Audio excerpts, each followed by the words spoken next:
Everybody, it's David coming to you today from Vancouver, British Columbia, Canada.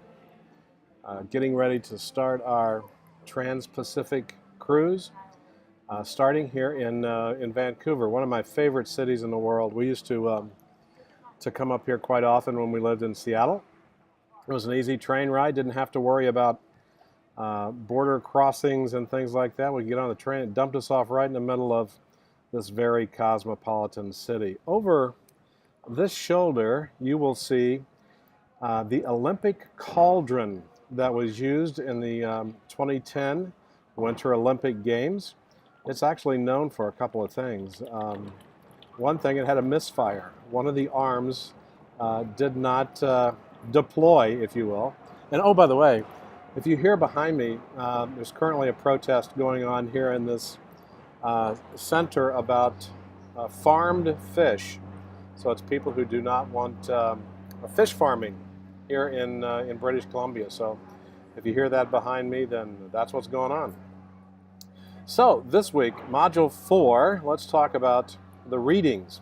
Readings Chapter 8 will be on valid inferences.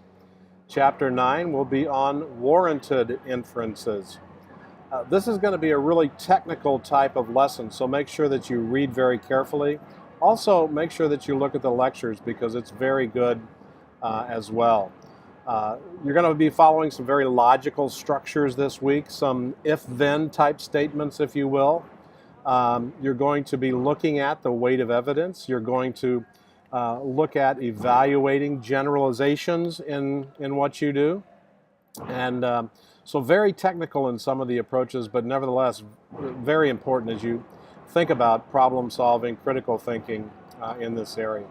The discussion board this week will have you evaluate the logical strength of arguments. You'll talk about how do you evaluate the logical strength and not just look at things from a generalization perspective. I mean, how often do you have people who will make statements that are very general in nature and you need more specifics to be able to determine whether or not it's true.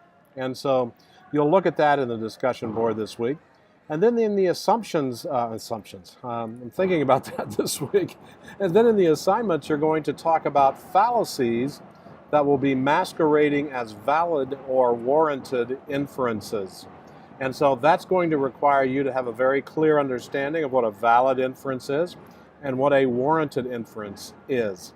I've made this comment before, but for those of you who haven't done it yet, before you begin to apply things, you need to define them. And so very early in your paper, you would be served well and you would serve your reader well if you would define what a valid inference is and what a warranted inference is.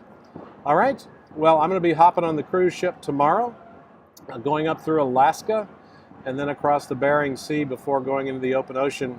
My connection, you'll see also in the announcements, is via email. And then if we need to chat, I can do that via Skype going forward. But don't forget to reach out and contact me if you need me. All right?